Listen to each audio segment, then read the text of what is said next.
Fox News alert, we are awaiting a verdict in the Kate Steinle murder trial. The jury now deliberating for a second day. Kate Steinle was shot and killed by an illegal immigrant in San Francisco 2 years ago. The defendant is facing a charge of second-degree murder, willful but not premeditated murder. Last week, the judge agreed to also instruct the jury in first-degree murder, which is willful and premeditated. The defense says the shooter killed Steinle by accident. The case sparked a national debate on so-called sanctuary cities because the shooter had previously been deported 5 times, but the San Francisco Sheriff's Office still released him under its sanctuary city policy almost 3 months before he killed Steinle. We are watching for a verdict, and we will bring it to you when it happens. President Trump is breaking his silence about the allegations against Alabama Senate candidate Roy Moore. President Trump appearing to throw his support behind the Republican and suggesting he may even campaign for him with less than 3 weeks to go now until the special election. This is Outnumbered.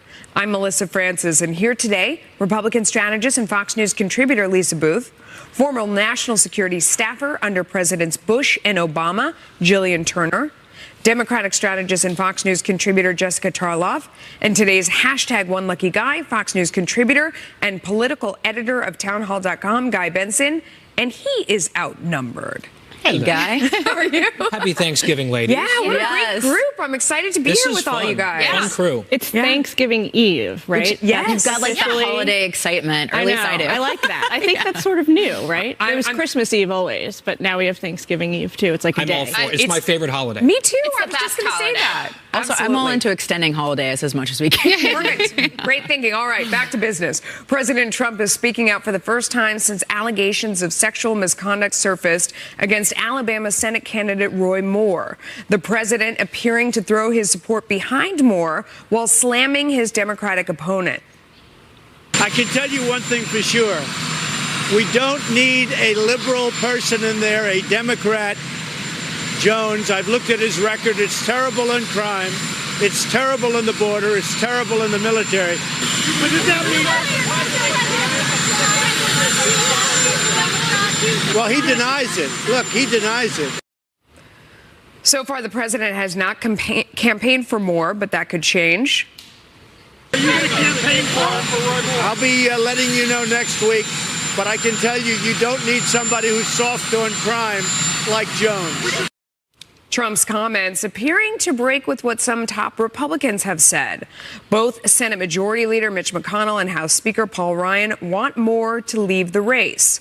But Moore is showing no signs of backing down, and his opponent, Democrat Doug Jones, is stepping up his attacks. Let's go to Jonathan Siri live from Birmingham, Alabama. Jonathan, what's the temperature like down there? Hi, Melissa. Well, physically cold, but as far as the campaign, it is heating up. In fact, speaking at a town hall forum, Doug Jones reminded the audience that Roy Moore was twice removed from Alabama's Supreme Court, once for refusing to follow a federal court order on same-sex marriage, and earlier for refusing to follow a federal court order regarding the public display of the Ten Commandments. Listen. Twice the people of Alabama elected Roy Moore to the state's highest judicial office. And twice he violated his oath. He violated the rule of law, and he was removed from office. Roy Moore was invited to that town hall but did not attend. Instead, he's been granting interviews to sympathetic commentators. He's been using these friendly forums to dispute allegations of inappropriate behavior with teenage women, including a New Yorker report suggesting he had been barred from a Gadsden shopping mall. I think for the people watching, and if they can remember back 40 years, even then, if a district attorney deputy would have been banned from the mall, that would have been on the front page of the paper. Nevertheless, the allegations have changed the dynamics of what would normally be a safe Republican race in a solidly red state. But even before the controversy surrounding Moore erupted, analysts say Democrats were prepared for a good fight, part of a national strategy of recruiting solid candidates regardless of their chances of winning.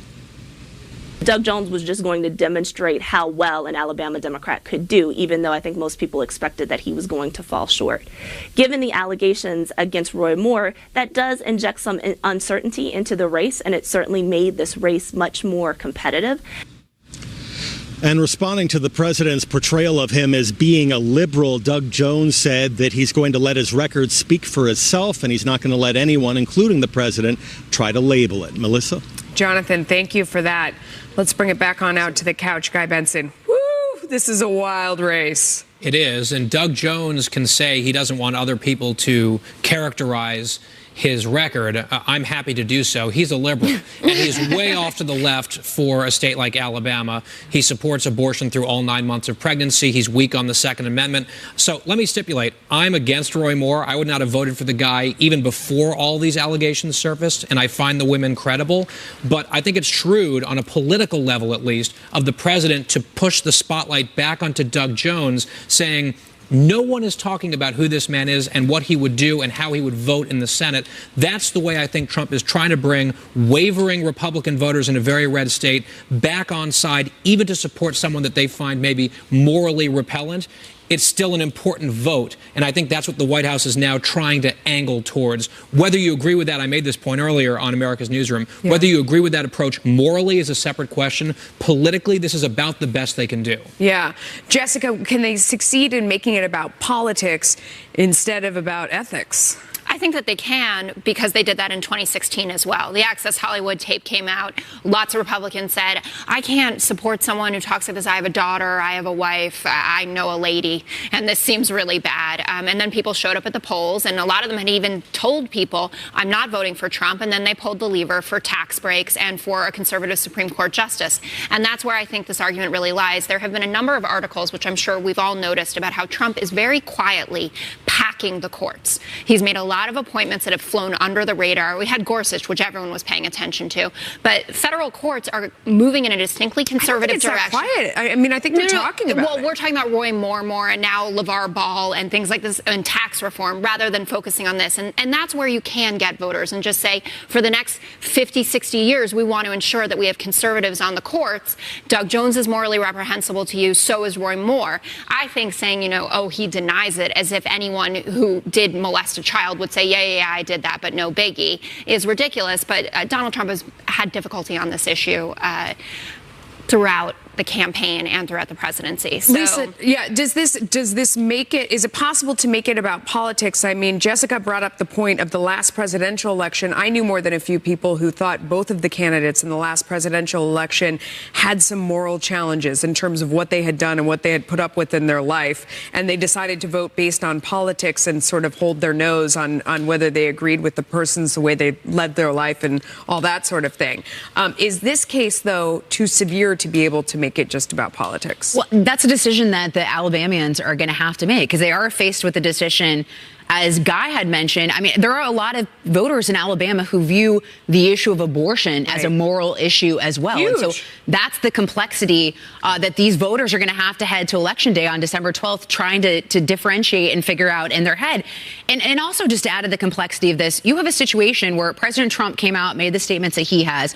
Doug Jones, the Democrat candidate, is literally running an ad right now with Ivanka Trump's words, saying that there's a special place in hell for someone who does something that he is being alleged to do. And Jeff Sessions is in that ad, too. Jeff Sessions as well. And then you also have the majority leader, Mitch McConnell, saying that he believes the woman. So I don't envy the situation that Alabama voters are in right now. I mean, they're heading in with, a lot of complexity and a lot of different voices going on, telling them different things. So when the president says, as he did yesterday, that we don't want a liberal Democrat in that seat, no matter what, he's right. From the GOP's perspective, that's the worst case scenario. The problem that I think Alabamian voters are running up against is they now feel, do we have to choose between the Alabamians who are skeptical of Moore and this has maybe changed their minds about voting for him? Do we want to have to make a hard choice between our core values, our fundamental principles as conservatives, for the sake of political expediency? Because that is an unpalatable position for anyone. And I think the problem with the party writ large, with the GOP right now, and something that everyone is grappling with, from McConnell to Lindsey Graham, is once we do that, if we make that hard decision that we're going, for the sake of policy alignment, we're going to hold our noses and vote for more, what does this portend long term? So we get him in the seat. A lot. What do we sacrifice down the road a year or 5 years? Because Guy made the point when we were getting ready to come out here that may not be the best long-term political decision, because then Roy Moore will be used as the face of the party going forward. And what would that mean? Well, I think it would turn off a generation of younger voters, certainly if someone like Roy Moore is the face of the Republican Party. The problem for the GOP right now is very consistently in the 90s, talking about Bill Clinton, they were talking about character and infidelity and accused assault and sexual harassment, and these being deal breakers for Bill Clinton. The Democrats circled the wagons around him every step of the way until about 6 minutes ago on this stuff. And so there is sort of a tribalism going on here where when it's your guy, you protect him until it's convenient cost, not to. you know. You also have give up any moral high ground. You also have Brett Conyers and Senator Al Franken as well, which Democrats are also dealing with. So, I mean, I think both parties are dealing with Franken any allegations. day over this Roy Moore issue. Let's not do the equivalency on all this. It is a mess. We can all agree on it. It's a gigantic mess. A bipartisan mess. Yes, all right. A U.S. Navy aircraft carrying 11 crew and passengers crashes in the Philippine Sea. 8 people recovered in good condition. The search and rescue mission now underway, though, for those who are still missing. Plus, President Trump weighing in on the string of sexual harassment cases surfacing on Capitol Hill as calls are growing for more transparency. There are a lot of really troubling issues, both with the Conyers issue and then in the broader question of how are our tax dollars being used to cover for private misconduct of congressmen and staffers.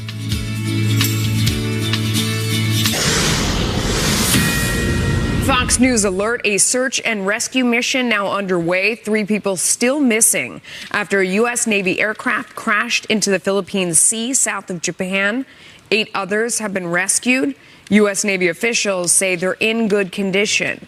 The transport plane was heading towards the carrier USS Ronald Reagan, but went down about 90 miles away. The White House says President Trump has been briefed on the situation.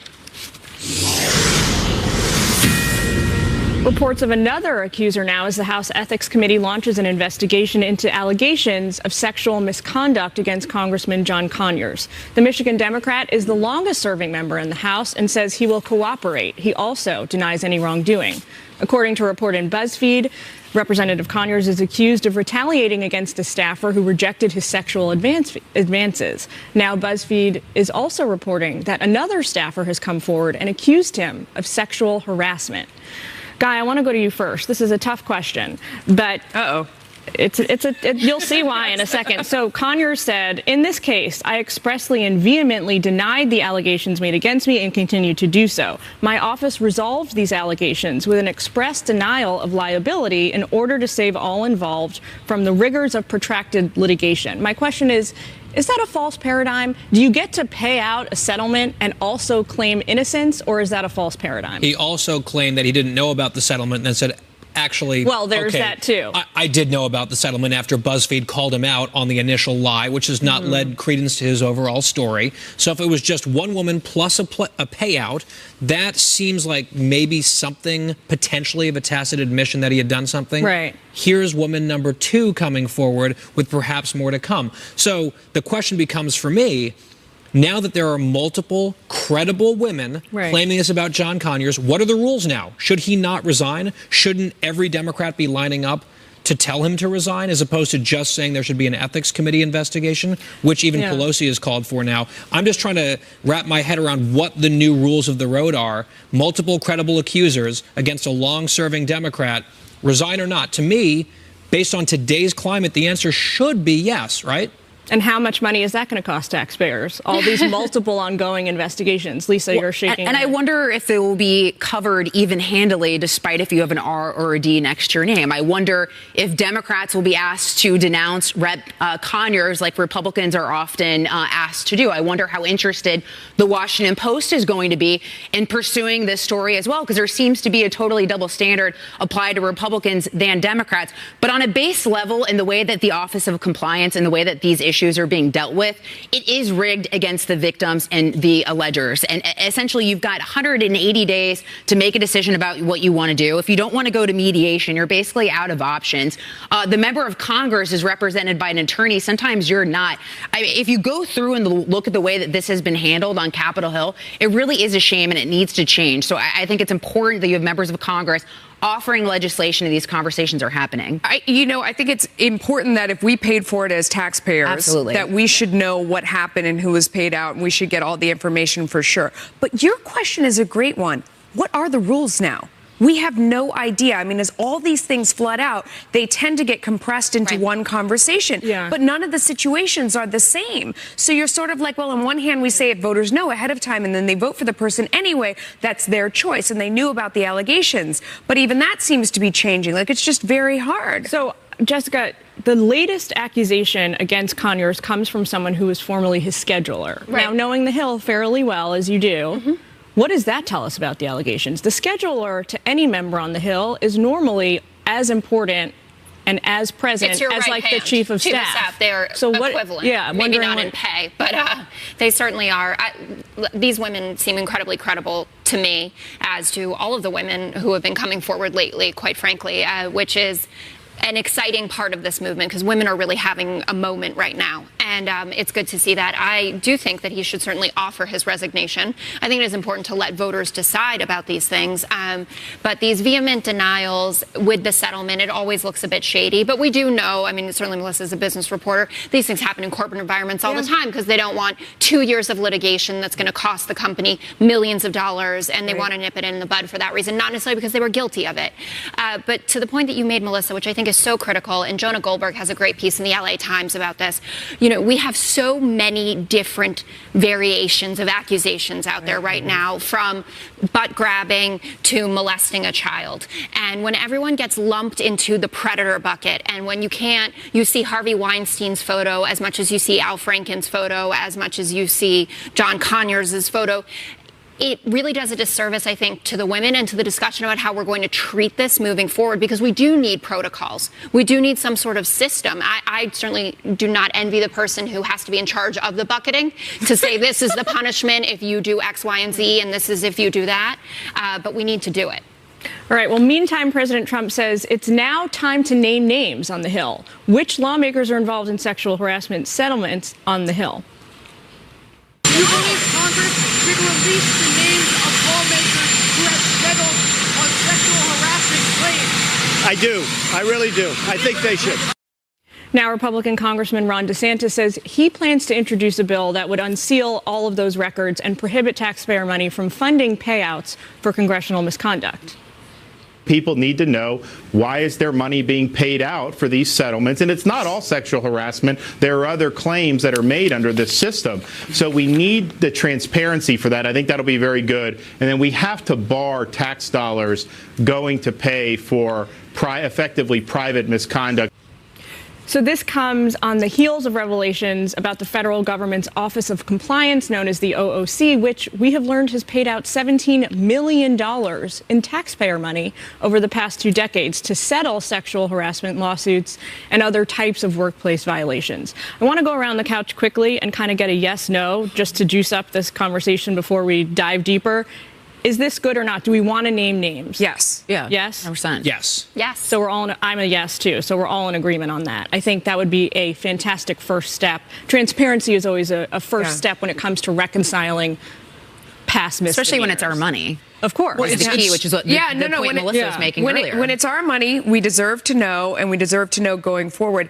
One thing I worry about, though, with all of this and so many names coming out is that what if it has the opposite effect? What if all of a sudden it becomes less shocking because everybody has a scandal associated with them? I mean, it could backfire. And you say, okay, so at first everyone's losing their career over things, and we're having a big reaction. What if over time we don't have a big reaction anymore, and people who come out at the end sort of get the least punishment? But not even that. I also worry about innocent men being caught up in this as well. There's a columnist for Team Vogue, I think Emily Linden, who tweeted, here's an unpopular opinion. I'm actually not at all concerned if innocent men lose their jobs over false sexual harassment allegations. That is wrong. And we should, as a society, be concerned about that as well. And so, I think it's really incumbent upon employers, incumbent upon journalists to get this right and to make sure that claims and allegations are credible, because that is a huge concern. And I also worry about not celebrating men, as I mentioned yesterday in the show, like Vice President Mike Pence, who said that he wouldn't dine alone with another woman out of respect for his wife. That's an agreement that they have as a couple, and he was slammed. Well, that's let's not devolve into that. We should celebrate good men as well. If we're going to criticize bad men, we should raise up good men as well.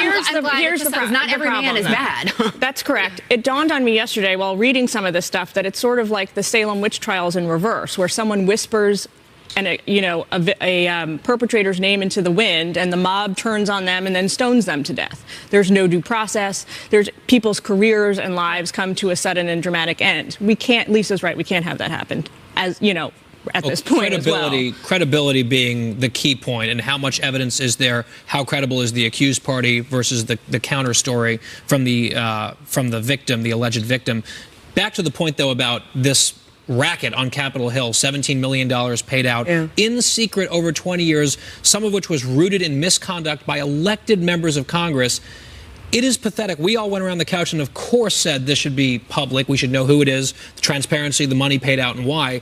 The fact that that's not already the case is pitiful and ridiculous. It is the most swampy D.C. thing I've ever heard of, where you can be an elected member of Congress misbehaving badly enough that there's some slush fund paying people off to make the problem go away, and you never get named, your actions never come to light, and the dollars just flow out, and we don't know as taxpayers. It is mind-boggling to me that bill Representative DeSantis is introducing isn't already the law of the land. All right, well, we got to leave it there, but coming up next, a bombshell new report raises big questions about Fusion GPS, the firm that was largely responsible for the controversial Trump dossier. New court documents have revealed payouts to 3 separate journalists. We'll have more on that. Plus, President Trump is now turning to Russia as he works to solve the North Korea crisis and other pressing issues in the region.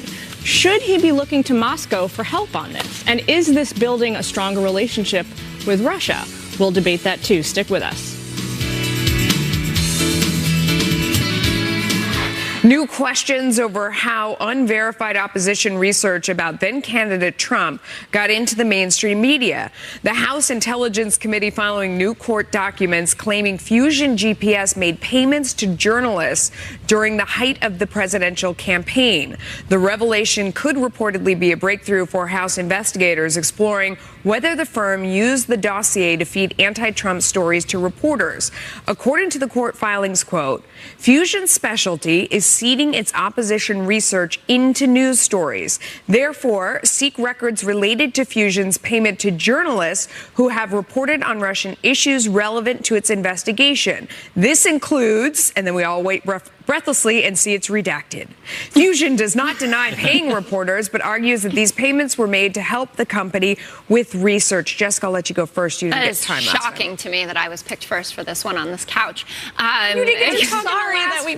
Sorry. Can I talk about Mike Pence? No. Anyway, this is a big mess. And it's a mess, I think, fundamentally from the fact that it appears that this was not declared properly with the FEC for the dossier in the first place. Christopher Steele says he believes up to 80% of it is accurate. But there was obviously some moving around with the Clinton campaign and Perkins Coie, I think that's how you pronounce it, to not declare this as it should have been. In terms of whether they paid the journalists like in a payoff or for research costs, I don't really know, but I do understand why this continues to be a story. And I think that we still do need clarification on the Clinton camp side of it about the FEC filings. I want to be clear. So Fusion Research, they say they're a research firm set up by former investigative journalists. So as such, it sometimes works with contractors to have specialized skills seeking public information. They're not permitted to publish any articles based on the work. Fusion GPS does not pay journalists to write stories. So they're saying it was for research. You look like you don't buy it. Well, there is a journalistic ethics problem with this whole saga now that we're learning more about this. Because as you just said, Melissa, this is a firm, a Democratic firm made up of former journalists for the most part who are good at investigations. If they were also employing current journalists to do research that they say was discrete only to this project and digging up information, the fact that those journalists, quote, reported on Russia issues relevant to the committee's investigation subsequently in their day job, if they did not disclose that to viewers or to readers, that's a real problem. If you are doing work on behalf of a partisan opposition research firm as a journalist, and then also writing or commenting on that story in your capacity as a journalist, there's a clear conflict of interest there.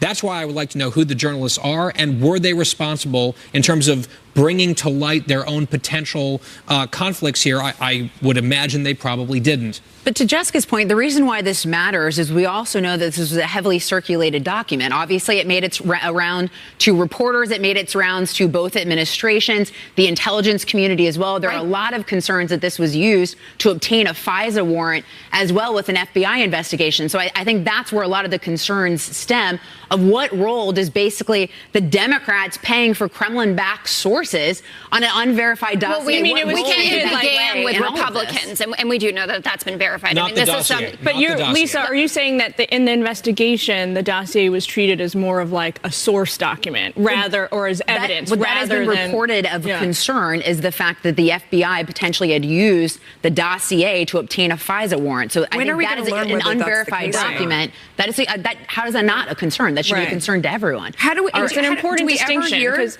I've kind of surveyed folks at other networks and said, do you think that news outlets is this a common practice that you know of? Do outlets, not just television outlets, but print outlets, pay for independent research? Things like polls, things like source material and contacts and that kind of a thing. And a lot of folks have said, yes, this is a common practice. You don't pay for it gets to this. All right, well, we're moving on to another topic. President Trump speaking on the phone with Russian President Vladimir Putin for more than an hour yesterday. The president says they had a great call in which they discussed issues like North Korea, fighting terrorism, and the Syrian civil war. The call comes after the president and Putin earlier this month met on the sidelines of a conference in Vietnam. Mr. Trump said during that trip that it's very important to get along with nations like Russia. Listen. I feel that having Russia in a friendly posture as opposed to always fighting with them is an asset to the world and an asset to our country, not a liability. What I believe is that we have to get to work to solve Syria, to solve North Korea, to solve Ukraine, to solve terrorism. So, Guy, I want to go to you first in this. I mean, there's clearly issues we need to work with Russia on, or at least have communication with Russia on. We've seen every president from George W. Bush to President Obama trying to reset relations with Russia. Where do you think President Trump is right now in this relationship? Well, he seems pretty sanguine about the American people's ability to forgive the Russians for what they attempted to do in our election, which was some form of meddling, the extent of which is currently being investigated. I think the point that we just played the soundbite in Vietnam, that was not a new sentiment from Trump. He was making that point on the campaign trail as well, vis-a-vis the Russians. And I think it's a perfectly fair point for him to make. We can be hopeful that we can find places where the Russians and our interests align and exploit those for our interests and for global security. But that should not require us to turn a blind eye to the geopolitical threat that Russia but poses. Guy, if we're honest for a second, not that you're being dishonest, but if we're real for a second, the areas of mutual national security interests between the United States and Russia, where are they ISIS, today? Right, fighting ISIS. Sort of, not entirely. They're fighting ISIS. They're claiming to fight ISIS in Syria, but we also know from intelligence gathering and the military that is not true. Sure. My point just being, it's a nice talking point to say we need to get along with Russia, and that's important. Yes, but that is an alternate universe. Wait, we are also on opposite sides. I just want to make something very clear. We are on opposite sides of the civil war in Syria as Russia. They are backing the Assad regime. We are backing the rebels. How do you sit down and have a friendly conversation about that? So question for you, Julian, just as a follow-up. That is a fallacy. Okay, but so you look at something like North Korea. I mean, we know that Russia has sort of stepped in a little bit where China has previously been with North Korea. But, I mean, don't you have to have some relationship to try to put pressure on both Russia and China in dealing with the North Korea issue? I think, okay, so the North Korea issue, I see it as more complex than that. It's not as simple as we are on the same side, because to some degree we are, because a nuclearized North Korea benefits nobody, not Russia, not no one on earth, right?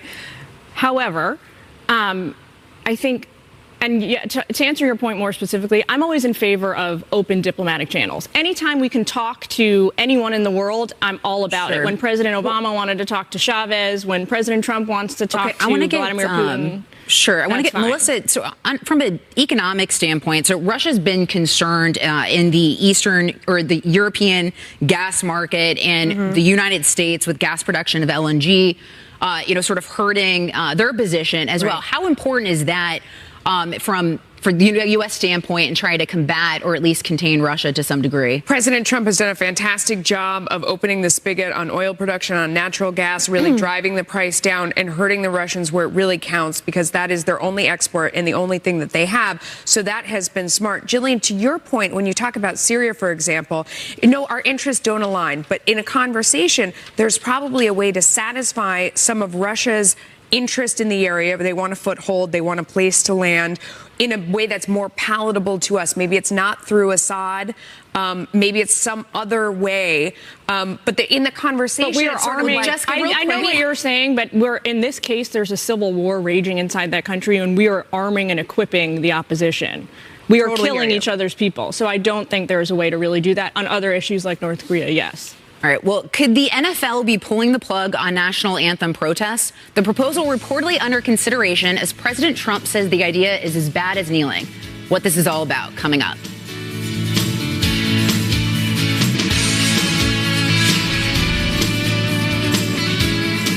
President Trump is weighing in again on the NFL anthem controversy. This, after a report in the Washington Post, says NFL owners might consider keeping teams in the locker room during the playing of the Star-Spangled Banner next season if the player protests continue. The president tweeted earlier today, the NFL is now thinking about a new idea, keeping teams in the locker room during the national anthem next season. That's almost as bad as kneeling. When will the highly paid commissioner finally get tough and smart? This issue is killing your league. All right.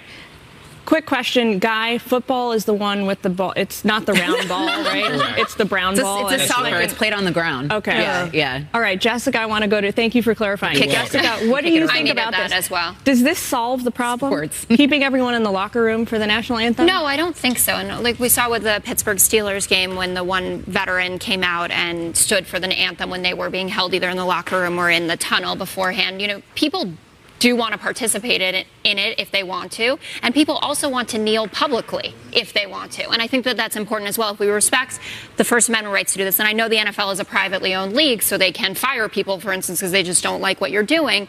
It's an important part of the movement that's going on at this moment, and in respecting the players, to let them stand publicly and to let them kneel publicly. What are three things you think the players, policy changes, three things you think they would like to get done? I think a lot that aligns with the Black Lives. Yes, absolutely. Three specific things. Body cams on officers all over the country. Have they said that? I've not heard any of the players represent that publicly. I'll text Colin right now. No, I think that players have talked about this. If they talk about general criminal justice reform, getting rid of mandatory minimums, not having as long sentencing. We've had a new study out that showed that black inmates are getting 20% longer sentences than white inmates for the same exact crime. These are all issues that are part and parcel of it. I have said many times that I thought that Colin Kaepernick was an imperfect messenger for this because he wasn't clear in representing those policy issues, but there are certainly real results that these people are after, and they should be able to demonstrate publicly. So I just want to fire back, quoting Lisa, because she said something that really struck a nerve with me a few weeks ago. Tell me if I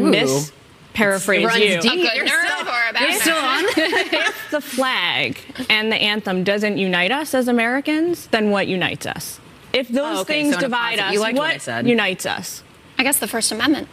Oh. Yeah, that was a good answer. How do you like that? No, because here's the thing. You don't have a right to do whatever you want when you're on your employer's time, and particularly at a time where people are going to the game simply to watch a sport when they actually need a reprieve and a break from politics, the divisiveness of the country, and all this other stuff going on. And I honestly think Roger Goodell is all over the place about what is acceptable First Amendment speech in the NFL and what is not. You have Colin Kaepernick able to wear socks depicting cops as pigs, which is disgusting.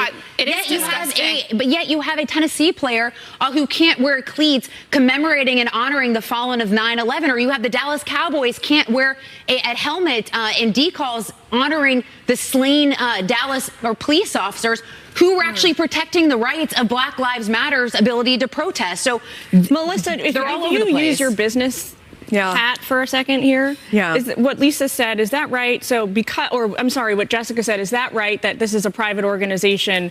The NFL could just fire everyone for doing this if they wanted to. I think they could do what makes economic sense, and if people are really tuning out because of this, they could. I mean, I love football. If I were at a game and my family, my children did not stand for the national anthem, I would be furious with them. As someone who watches it at home, I'm going to watch on my DVR on time delay anyway, because I hate the fact they go to break after the kickoff. That drives me crazy. So I'm behind anyway when the anthem starts, and if they show anybody doing this, I just fast forward through it. I mean, I think it's a free country. We all have the right to watch what we want, do what we want, that sort of thing. And the only way it's going to change is if the league financially has to pay for this, if they truly see viewership. I know viewership is down, but there's a debate about is it really because of this or not.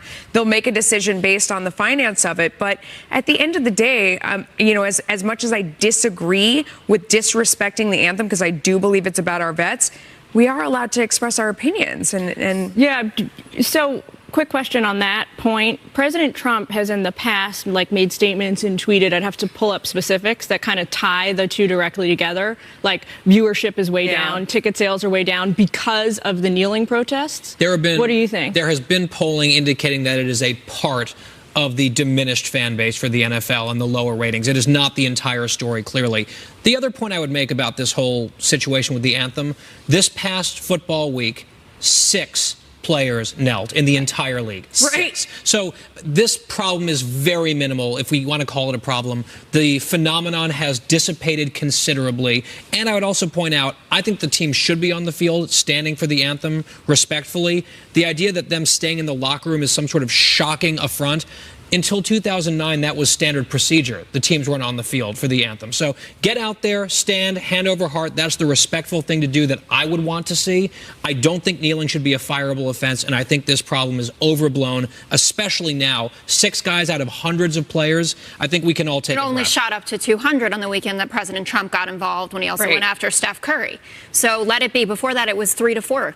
Yeah, no, and it feels like that's very much intentional. I mean, that's sort of, it feels he like doesn't he want to gets talk a lot about Roy Moore. Mileage out of this, and so this is an issue that does well for him, he believes. All right, we got to leave that there, but just ahead of Thanksgiving, we've got a new poll that shows Turkey Day is about a lot more than mashed potatoes and stuffing. I don't know what those things are, but apparently there's something that people care about. We'll show you how a lot of Americans feel about a side of politics with their pumpkin pie.